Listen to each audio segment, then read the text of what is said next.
তেজপুৰ বিশ্ববিদ্যালয় তীব্ৰতৰ হৈছে উপাচাৰ্য বিৰোধী আন্দোলন। বিশ্ববিদ্যালয় জ্যোতিতোৰণ অনিৰ্দিষ্ট কাললৈ বন্ধ কৰি দিছে প্ৰতিবাদী ছাত্ৰ, শিক্ষক আৰু কৰ্মচাৰীয়ে। 12 ঘণ্টাৰ ভিতৰত ফেক্ট ফাইণ্ডিং কমিটিৰ প্ৰতিবেদন ৰাজহুৱা কৰাৰ দাবী। উল্লেখযোগ্য যে আজি ৬৮ দিনত ভৰি দিলে তেজপুৰ বিশ্ববিদ্যালয় উপাচাৰ্য বিৰোধী আন্দোলনে। উপাচাৰ্য শম্ভুনাথ সিঙৰ বিৰুদ্ধে উত্থাপন হোৱা এই অভিযোগসমূহৰ তদন্ত কৰিবলৈ জিলা দণ্ডাধীশ পৰ্যায়ৰ তদন্ত সমিতি, ৰাজ্যপাল তদন্তকাৰী সমিতি আৰু কেন্দ্ৰীয় শিক্ষা বিভাগৰ ফেক্ট ফাইণ্ডিং কমিটিয়ে বিশ্ববিদ্যালয়ত উপস্থিত হৈ ছাত্ৰ, শিক্ষক, কৰ্মচাৰীৰ সাক্ষ্য গ্ৰহণ কৰি তদন্ত কৰিলে। আশ্চৰ্যজনকভাৱে ৩খনকৈ কমিটিৰ প্ৰতিবেদন আৰু ছাত্ৰ, শিক্ষক, কৰ্মচাৰী, নাগৰিক সমাজৰ ধাৰাবাহিক প্ৰতিবাদৰ পিছতো উপাচাৰ্য শম্ভুনাথ সিঙৰ বিৰুদ্ধে কোনো ব্যৱস্থা গ্ৰহণ কৰা নাই ৰাজ্য তথা কেন্দ্ৰীয় চৰকাৰে। ইফালে ৬৮ দিন ধৰি বিশ্ববিদ্যালয়ৰ পৰা পলাতক হৈ আছে উপাচাৰ্যগৰাকী। মুৰব্বীবিহীন বিশ্ববিদ্যালয়ত বিৰাজ কৰিছে আভ্যন্তৰীণ অচলাৱস্থাই। ক্ষোভিত ছাত্ৰ, শিক্ষকসকলে আজি বিশ্ববিদ্যালয়ৰ মূল প্ৰৱেশদ্বাৰ অনিৰ্দিষ্ট কাললৈ বন্ধ কৰি দিছে। উপাচাৰ্যৰ বিৰুদ্ধে আজি ৬৭টা দিন হৈ গ'ল প্ৰতিবাদ কৰি থকা। এই মুহূৰ্তলৈকে শিক্ষা বিভাগ, কেন্দ্ৰীয় শিক্ষা বিভাগ, ৰাজ্যৰ মুখ্যমন্ত্ৰীজন, ৰাজ্যপালজনে কোনো ধৰণৰ ইয়াত বিশেষ গুৰুত্ব দিয়া পৰিলক্ষিত হোৱা নাই। গতিকে ছাত্ৰ সমাজৰ এটা ধৈৰ্য আৰু সহ্য সীমা থাকে। গতিকে তেওঁলোকে আজি বিশ্ববিদ্যালয়ৰ যি জ্যোতি তোৰণ আছে, জ্যোতি তোৰণখন আজি বন্ধ কৰি দিবলৈ বাধ্য হৈছে। আচলতে আমি বিশ্ববিদ্যালয় শিক্ষিত ছাত্ৰ হিচাপে আচলতে বিচৰা নাছিলো যে এখন অসম আন্দোলনৰ ৮৫৫ জন শ্বহীদৰ ত্যাগৰ বিনিময়ত স্থাপন হোৱা এই বিশ্ববিদ্যালয়খনৰ এনেকুৱা এটা দিন দেখিবলৈ পাম।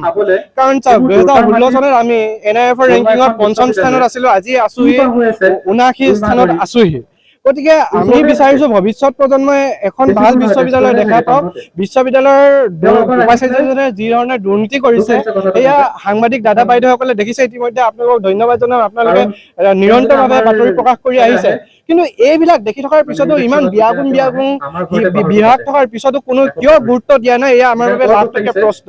এতিয়া এই মুহূৰ্তত এজন বিশ্ববিদ্যালয় উপাচাৰ্য অকলে কোনো দুৰ্নীতি কৰি এখন বিশ্ববিদ্যালয় ধ্বংস কৰিব নোৱাৰে। তেখেতৰ এটা বৃহৎ নেক্সাছ আছে।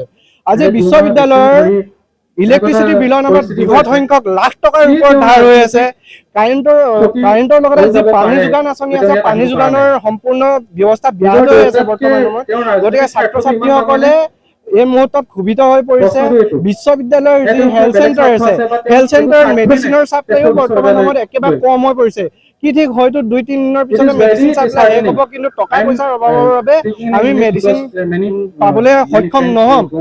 আৰু এই মুহূৰ্তত আমি বিশ্ববিদ্যালয়ৰ যিজন মুখ্য অভিযন্তা আছে, অভিযন্তাজনৰ দুৰ্নীতিৰ বিষয়ে আমি তেখেতক জবাবদিহি কৰিবৰ বাবে মাতি আছিলো, কিন্তু ২-৩বাৰ দিনটোত মাতি থকাৰ পিছতো তেখেত নাই, পলাতক অৱস্থাত আছে।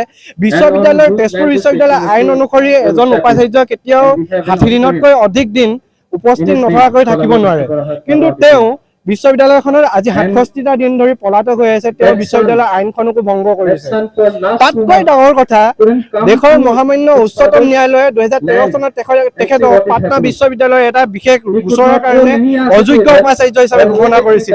অযোগ্য উপাচাৰ্য হিচাপে ঘোষণা কৰা এজন উপাচাৰ্যক কিয় অসমৰ তেজপুৰ বিশ্ববিদ্যালয়ত তেখেতক উপাচাৰ্য হিচাপে ইয়াত নিযুক্তি প্ৰদান কৰা হ'ল, এইটো আমাৰ কাৰণে লাখটকীয়া প্ৰশ্ন।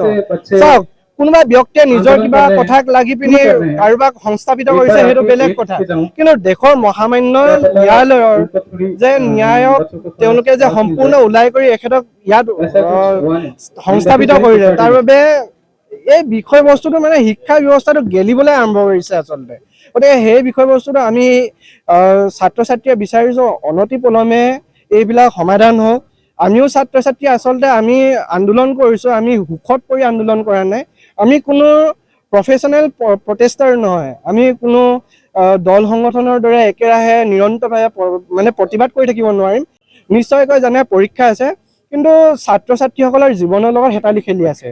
পৰীক্ষাটো ডাঙৰ কথা হয়, কিন্তু জীৱনৰ লগত হেতালি খেলি থকাৰ বাবে এই মুহূৰ্তত ছাত্ৰ ছাত্ৰীসকলে এটা সিদ্ধান্ত লৈছে যে যদি আমাৰ সিদ্ধান্তখিনি, আমাৰ যি দাবী আছিলে, দাবীখিনি নামানে, নিৰ্দিষ্ট এটা সময় বান্ধি দিব, অলপ সময়ৰ পিছতে আপোনালোকে গম পাব। যদি সেই নিৰ্দিষ্ট সময়ৰ ভিতৰত যদি তেওঁলোকে এই দাবীসমূহ নামানে, তেতিয়া এই প্ৰতিবাদ চলি থাকিব। বিশ্ববিদ্যালয়ৰ অনাশিক্ষক কৰ্মচাৰী সংস্থা যিটো আমি তেজপুৰ ইউনিভাৰ্চিটি এমপ্লয়িজ টুণ্টিয়া বুলি কওঁ, মই তাৰে সাধাৰণ সম্পাদক। আচলতে আজি যি পৰিস্থিতি উদ্ভৱ হৈছে 68 দিনৰ পৰিস্থিতিৰে একচুৱেলি এটা যিহেতু ইমান দিন ধৰি এটা শান্তিপূৰ্ণভাৱে হৈ আহিছে, এটা অচলাৱস্থা যিটো সৃষ্টি কৰা হৈছে উদ্দেশ্য প্ৰণোদিতভাৱে, সেই অচলাৱস্থা দূৰ নোহোৱা যিটো ব্যৱস্থা কৰিব লাগিছিল তেওঁলোকে আচলতে সাধাৰণ যিখিনি এটা তেওঁলোকৰ যিখিনি আগ্ৰহ থাকিব লাগিছিল যে কিবা এটা ব্যৱস্থা কৰি আমি কাৰণ আপুনি চাওক যে ছাত্ৰ সমাজে হৈছে মুখ্য হেৰি বিশ্ববিদ্যালয় এখনৰ প্ৰাইমেৰী ষ্টেক হোল্ডাৰ্ছ হৈছে ষ্টুডেণ্ট। তেওঁলোকৰ পৰা তেজপুৰ বিশ্ববিদ্যালয় আপোনালোকে এটা কথা জানিব যে প্ৰায় 45খন চেণ্ট্ৰেল ইউনিভাৰ্চিটিৰ ভিতৰত তেজপুৰ বিশ্ববিদ্যালয় ওপৰৰ পৰা 5 নম্বৰ ওৱানৰ ভিতৰৰ পজিশ্যনত আছে, য'ত নেকি তেওঁলোকে ফি কালেকশ্যনৰ পৰা হায়েষ্ট ফি কালেকশ্যন ছাত্ৰ ছাত্ৰীসকলৰ পৰা। সেই অনুপাতে ডেফিনেটলি তেওঁলোকে সেই ব্যৱস্থা পোৱা নাই। আজি এই পৰিস্থিতি কিয় সৃষ্টি হৈছে? তেওঁলোকে হোষ্টেলত পানী নাই, হোষ্টেলত থাকিবলৈ জেগা নাই, অন্যান্য বিভিন্ন সমস্যা স্বাস্থ্য কেন্দ্ৰৰ কথাটো কোৱা হৈছে আছে। এইবিলাকৰ ভিতৰত অকণমানটো গুৰুত্ব দিব লাগিছিলে। আজি ইমান বছৰে 25 বছৰৰ ওপৰত ধৰি যিসকল আগৰ ভাইচ চেঞ্চেলৰ আছিল, যিসকলৰ এডমিনিষ্ট্ৰেটৰ আছিল, তেওঁলোকৰ এডমিনিষ্ট্ৰেটিভ উইজডমটো আছিল। তেওঁলোকে কেনেকৈ ছাত্ৰ সমাজক পৰিচালিত কৰিব লাগে পৰিস্থিতি আমি কাহিনী দেখা নাই। দুৰ্নীতিৰ অভিযোগ বিভিন্ন আছে, সেই কথাটোতো বাদেই দিলোঁ। অন্ততঃ ইউনিভাৰ্চিটিখন ছাত্ৰ ছাত্ৰীসকলে পঢ়া শুনা কৰি যাব পৰাকৈ ডে টু ডে যিখিনি এক্টিভিটি সেইখিনি চলি যাব পৰাকৈও যিটো ব্যৱস্থা কৰিব লাগিছিল। আজি 2 মাহৰ ওপৰত ধৰি ভাইচ চেঞ্চেলৰ এজনৰ নাই, তেওঁ হোৱাটছআপত ইউনিভাৰ্চিটি চলাই আছে। তেওঁ থকা অৱস্থাটো আপোনালোকে জানে যে তেওঁ প্ৰায় 2.5 বছৰ হৈছে। 2.5 বছৰৰ ভিতৰত তেওঁ 300তকৈ বেছি দিন কেম্পাছত তেওঁ নাই, তেওঁ হোৱাটছআপত ইউনিভাৰ্চিটি চলায়। এনেকুৱা এটা ব্যৱস্থা যিটো একেবাৰে আইনসংগত ব্যৱস্থা নহয়, যিটো চৰকাৰে অকণমানো যদিও তদন্ত কৰে, এটা উচ্চ পৰ্যায়ৰ তদন্ত, তাত বহুখিনি কথা ওলাব। কিন্তু এই সাধাৰণ কথাটো যে তেওঁ ইউনিভাৰ্চিটিখনত কেনেকৈ চলাইছে, ইউনিভাৰ্চিটিখন দুৰ্নীতি হ'লেওতো তাৰ এটা ষ্টাইল থাকে, এনেকুৱা নহয়। আৰু আপোনালোকে ক্ষতি কাক কৰিছে? এই প্ৰশাসকসকলে ভাইচ চেঞ্চেলৰ বা তেওঁৰ ওচৰে পাজৰে যিকেইজন মানুহ আছে যোনে তেওঁক দিহা পৰামৰ্শ দিয়ে, সেই মানুহখিনিয়ে যিখিনি কাম কৰিছে তাৰ বৃহৎ ক্ষতি কাৰ কাৰণে হৈছে? ছাত্ৰ সমাজৰ।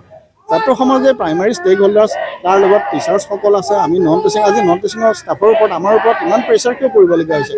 এই যে প্ৰশাসনক তেওঁলোকে যে জবাবদিহি কৰি আছে যে কোনে এইবোৰ কাম কৰি আছে, আমি তাৰ উত্তৰ দিব পৰা নাই। কিহৰ কাৰণে?